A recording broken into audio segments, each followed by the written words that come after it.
Salam alaikum, bienvenue à tous dans ce nouvel épisode de Mes Bricolos, épisode numéro 40 de la saison 2. J'espère que vous allez bien les copains et que vous avez passé une semaine formidable. Vous m'avez manqué puisque, bon oui, c'est notre petites habitudes, hein. On se retrouve chaque semaine pour un nouvel épisode de Mes Bricolos où on parle de design. Alors évidemment, on parle des différents métiers, des différentes activités du design. On parle design produit, design transport, design numérique, design food. Enfin, on s'éclate à parler de plein de thèmes. Bon là, on va parler de design d'espace et design d'environnement. Parce que j'ai trouvé des projets sympas là dans les dernières actualités, je me suis dit c'était le moment de vous en parler. Puis en plus de ça, je suis en train de travailler sur un restaurant boutique dans la Médina de Marrakech. Donc comme je suis dedans, ça me passionne énormément. Alors, faut le savoir parce que moi j'adore faire du design d'espace parce que par exemple, vous dessinez un meuble, vous dessinez un fauteuil, donc vous êtes en train de réfléchir à son ergonomie, sa fonctionnalité, quand on s'assoit dedans, les matériaux, les textures, les couleurs. Mais c'est vrai que ce meuble prend sens dès lors que vous le mettez dans un espace et que cet espace répond au meuble, qu'il y a un dialogue entre le meuble que vous avez dessiné et l'espace que vous avez créé.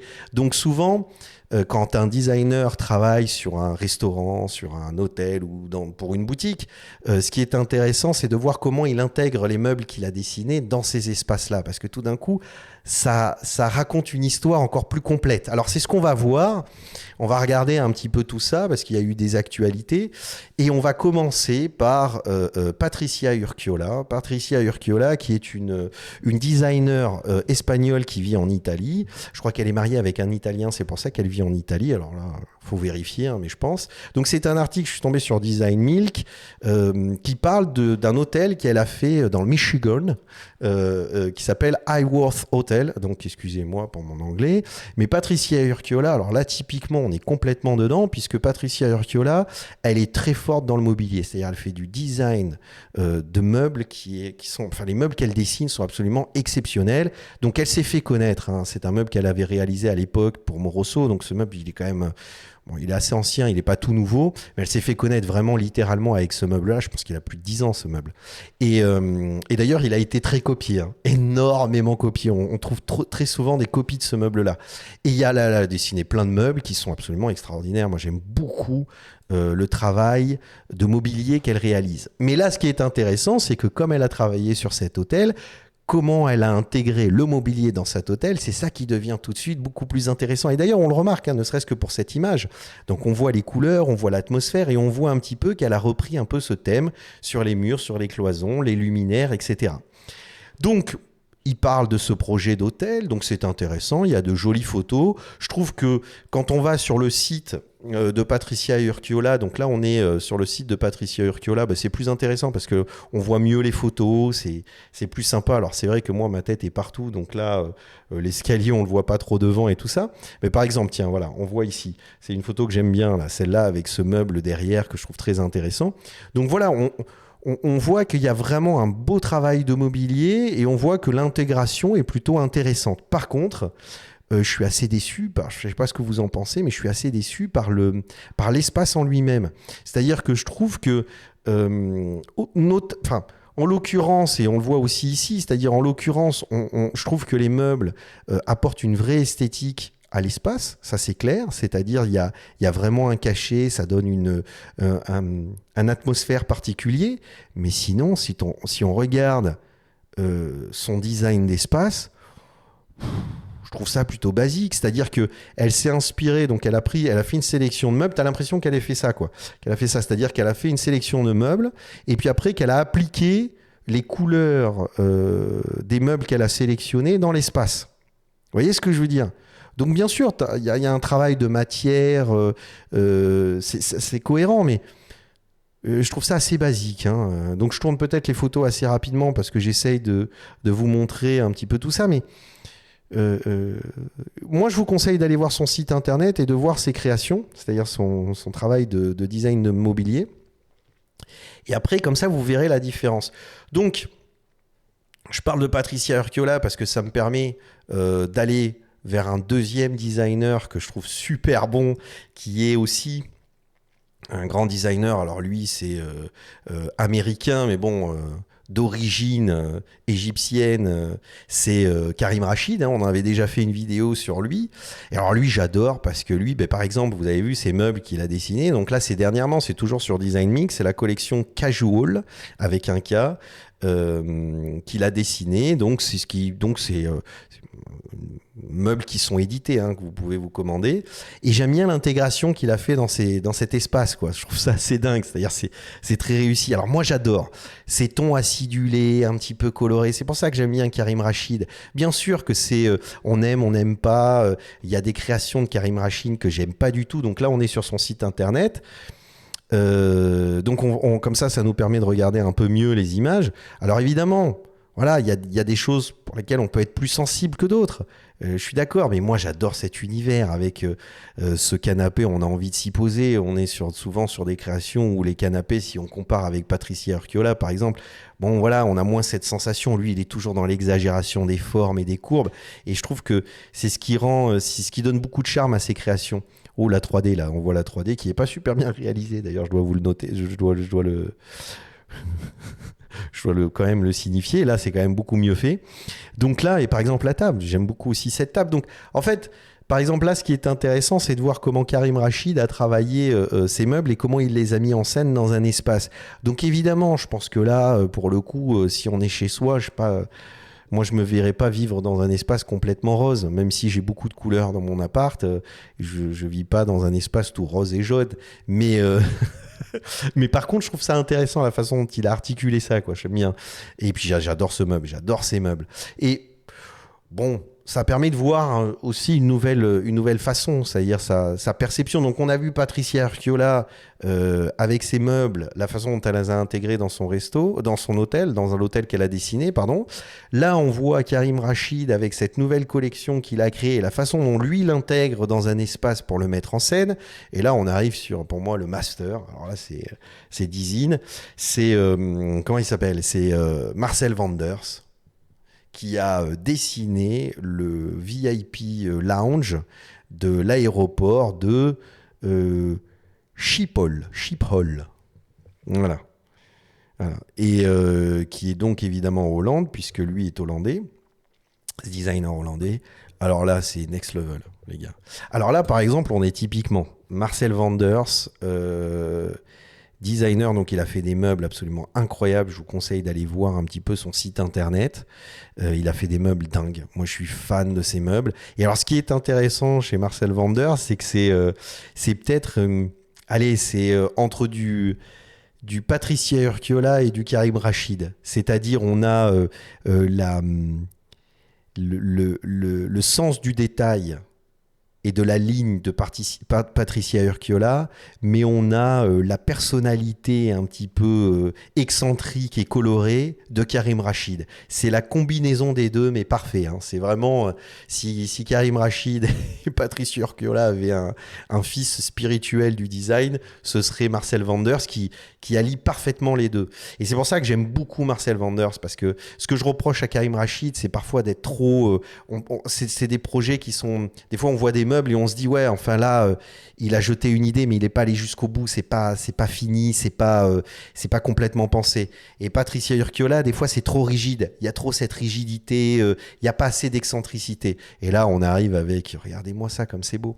Et ce qui me plaît encore plus dans ce projet, c'est que là, il y a un aspect culturel, il y a un aspect civilisationnel, parce que ce qui est intéressant, ça a été un parti pris de Marcel Wanders, ce qui est pas mal reproché à des designers. C'est pour ça que je m'arrête dessus en disant que là, pour le coup, c'est intéressant de voir ce projet. Donc, je vous conseille d'aller voir ce site internet de Design qui en parle, parce qu'en fait, il a voulu mettre une empreinte culturelle, une empreinte de traditionnel, culturel, dans cet espace-là. C'est-à-dire, vous êtes dans le VIP lounge de cet aéroport, c'est une escale, c'est une étape, c'est peut-être pas forcément un point de départ. Donc, pour les visiteurs, il est intéressant d'avoir cette empreinte culturelle du pays sans forcément tomber dans du kitsch, voyez ce que je veux dire? Un petit peu folklorique. Et quand on voit, par exemple, la façon dont il a traité ces motifs, ces porcelaines typiquement de cet artisanat hollandais, etc., c'est absolument magnifique. Alors, on va sur son site internet. C'est aussi, hein, c'est le même projet, parce que Dizine n'a pas sélectionné beaucoup de photos. Donc, bien sûr, il y a plein de choses. On a le bar, on a beaucoup d'espace. Alors là, on retrouve hein, ces meubles avec son lapin abat-jour. Il a fait un cheval abat-jour, il a fait un cochon abat-jour. Enfin, c'est dingue. Et alors là, voilà, moi, on est complètement typiquement dans la combinaison parfaite entre le meuble hyper bien dessiné, dans un espace hyper bien pensé. Regardez le tapis je dois. Mais c'est génial, c'est génial. C'est génial, regardez-moi ça, c'est super avec un gros découssin. C'est super, c'est super. Et, là, ce que j'aime bien, c'est que j'aimerais bien qu'on voit ça dans les aéroports du Maroc, mais c'est-à-dire qu'on a fait confiance au designer, on l'a laissé bosser, on l'a laissé s'exprimer totalement. Regardez comme c'est beau, c'est magnifique. Alors, pour moi, bien sûr, il y en a d'autres qui vont dire, Younes, je suis pas sensible à ça. D'ailleurs, laissez vos commentaires, dites-moi ce que vous en pensez. Mais moi, dans mon cas, je parle de ma sensibilité. Regardez, ne serait-ce que cet élément-là. Alors bien sûr, on est sur à mon avis, c'est un plexi ou un styron translucide sur lequel on a imprimé cet effet-là. Donc on a euh, cet effet, c'est-à-dire ce dessin de paysage avec la lumière de l'autre côté, mais c'est magnifique, c'est magnifique. Regardez le travail des couleurs, le travail des matériaux, c'est génial. Alors tout ça, ce sont des meubles de Moy qui sont en fait finalement la marque de mobilier de Marcel Wanders, alors dans lequel il y a d'autres designers, mais ce sont des mobiliers que vous pouvez acheter chez Moy. Donc on retrouve un peu ce travail hein, qu'on retrouve dans cet artisanat et dans ce patrimoine du pays, mais mis en scène de façon hyper moderne, hyper contemporaine. Vous voyez, regardez les céramiques, on les retrouve. Et puis alors j'aime bien le contraste, si vous voyez, regardez ce papier peint avec cette esthétique vraiment très, très culturelle, et avec une couleur de vent très tranchée, jaune et tout. J'aime bien cette combinaison à chaque fois qu'il fait. Entre la matière et la couleur, c'est formidable. Regardez, chaque endroit.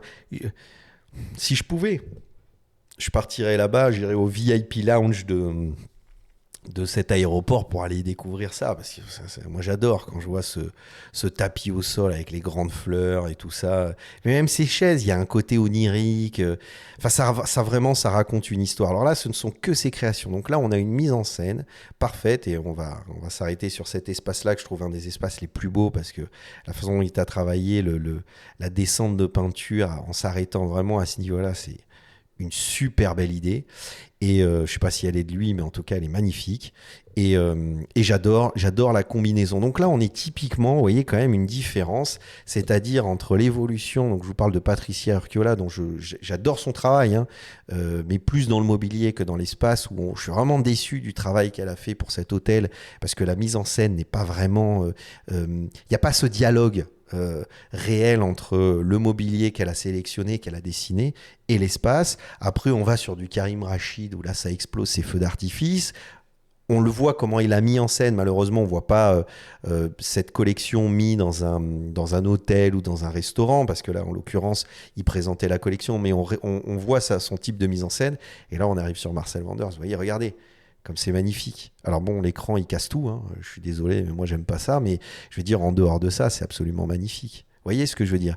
Et c'est des choses qui sont intéressantes de voir comment c'est pensé, comment c'est réfléchi. Alors là, on va s'arrêter on va continuer, on va terminer sur deux choses que je trouve intéressantes. C'est que quand on parle de retail, parce que là, on a vu donc le lounge VIP, l'hôtel, mais le retail, on est plus dans la commercialisation d'un produit. Donc, on met moins de meubles, on travaille plus sur des structures qui vont présenter les produits qu'on va vendre. Là, on crée une atmosphère. L'idée, c'est de créer une atmosphère, pareil pour un hôtel ou un restaurant. Et dans le retail, je suis tombé sur Brinkworth et je voulais vous le présenter parce que, en fait, évidemment, alors vous le voyez à chaque fois sur une vidéo, vous voyez que je porte du Palace, du Suprême, du Pleasure, enfin, ces marques un peu streetwear parce que bah voilà, c'est un jour j'en ferai une vidéo là-dessus parce que c'est vraiment un aspect de la mode que j'aime beaucoup. Bon, ça va avec la basket et tout ça parce que j'aime bien la façon dont ils reprennent des produits industriels comme le t-shirt, le sweat, etc. Et puis ils en font un truc un peu taré avec des... Enfin, il y a une réflexion qui me plaît bien là-dedans. Il y a une appropriation qui me plaît bien et un traitement, une logique qui me plaît bien. Et d'ailleurs, on le voit bien dans leurs espaces. Par exemple, si on voit Suprême avec cette rampe derrière où on peut faire du skate, où l'aspect qui vient esthétiser l'espace, c'est l'extérieur, c'est-à-dire la partie structurelle de la rampe. Et ça, je trouve que c'est une super bonne idée, c'est magnifique. Alors, c'est pas Brinkworks qui l'a inventé, puisque Supreme l'avait déjà dans sa boutique de Los Angeles, mais eux, ils ont repris ça, ils ont repris le thème, et je trouve ça assez sympa parce que ils ont une bonne approche quand on veut faire du design d'espace. Retail. Quand on veut faire du retail, c'est toujours intéressant de voir comment des gens qui sont vraiment spécialisés dans le retail travaillent, et eux font que du retail. Vraiment, c'est vraiment que du retail, et ils font du retail pour des marques un peu pointues. Donc on a Supreme, mais on a aussi Awake, on a Sonos, on a Ice No Bitey, voilà, on a plein de Defected Records pour ceux qui connaissent, Adidas. Donc ils ont quand même Stussy, ils ont quand même un gros portefeuille assez pointu, de marques assez pointues, etc. Donc ils ont cette liberté en fait de penser le retail avec une réflexion un peu différente d'un retail traditionnel et classique. Si par exemple on prend le cas de, je sais pas, d'un grand groupe, là on est sur quelque chose qui est quand même un peu, il y a plus de personnalité. Donc ça permet de se rendre compte. Donc je vous conseille d'aller voir leur site internet. C'est intéressant de voir comment ils pensent le retail, comment ils pensent la chose. Il y a des petites innovations, il y a des petites réflexions intéressantes. On est beaucoup moins, évidemment, c'est beaucoup moins intéressant qu'un Marcel Wanders, qu'un Karim Rachid ou qu'une Patricia Urquiola. Mais là, on est sur du retail, donc c'est une approche qui est différente et il faut aussi s'intéresser à ce genre de choses. Donc, je mets en avant cette agence, ce studio, parce que c'est intéressant pour vous d'aller regarder ça et de se renseigner un petit peu, tiens, comment ils ont pensé ça. Parce qu'il explique, hein, vous cliquez sur un projet, c'est toujours intéressant. Ils expliquent le projet, ils expliquent la localisation, les photos, pourquoi ils l'ont pensé de cette façon-là et tout. Et c'est toujours plus intéressant de la bouche du designer ou de l'agence qui a pensé l'espace que, si vous voulez, d'un article que vous trouvez sur Internet. Voilà.